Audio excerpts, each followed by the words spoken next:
I love the sciences. I live the sciences every day. It's a part of my being. It is something that is inseparable from my personality. And I continue to learn something new every single day. There's so much to learn, and there's so much joy in the process of learning and finding new things out.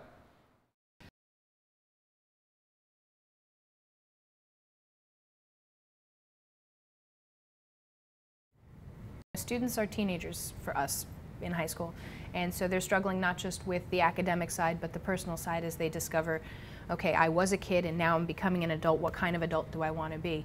So all of the students are always going to have struggles, but they all have it in their power to do it. So there's never doubt that they can. It's just, what should I do to help this student versus what do I do to help this student?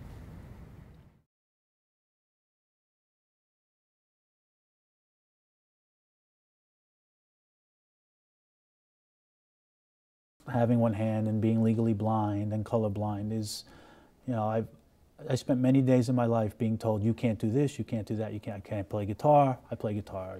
I shouldn't be playing football, I played football.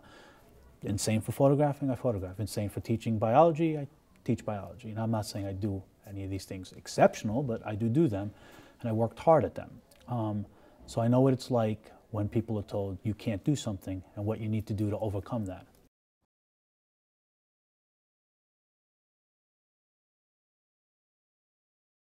One very recent exciting piece of news is the graduation of a Bronx girl.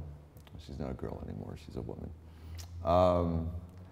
She was from the inner Bronx, and I thought, gee, wouldn't it be great if she did projects? So I pulled her aside. I said, you know, you're pretty smart. Why don't you do projects? Oh, not me, Mr. Lee. Well, I said that try it. You know, you're not committed to a lifetime of research. Just try honors chem and see how you like it. Eventually, she became a projects student. She worked with some fancy enzyme, which brought her a semi-finalist mention in Science Talent Search. She then went to Yale as an undergrad, and then went on to Harvard grad school. She just graduated. So about a month ago, I got this dissertation bound and all, and inside of it was the acknowledgments page. Somewhere in there was the statement, if it weren't for you, Mr. Lee, I would have never pursued a research career. Students would often come back and say, wow, you know, that was a great experience, but never in print in a dissertation. That was one of my most proudest moments.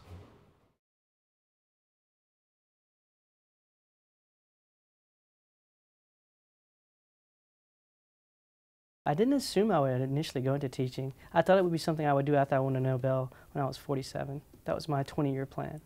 I was helping a friend who ran a project in New York City called CASES, and it was a project basically designed where kids who were getting out of the juvenile system were trying to get back into regular society. So I was going to just teaching basic reading skills and writing, and I found myself more and more enjoying my Thursday evenings with these kids. They were about 15, 16, and all boys. And I was like, wow, I really enjoy the interaction I had with them, because at the end of the night, I know that this kid can now read a passage and actually find the main idea. And I thought about work and what work meant for me, and I was like, personally, you know, I wasn't excited as I used to be about research. I still loved research from a professional setting, but not personally. But the teaching, I felt like I was getting both, the best of both worlds. I was getting content out there, and personally, I felt like I actually was doing something that made a difference in someone's life directly. So it really was a light bulb moment when I realized that, wow, I enjoy this. One of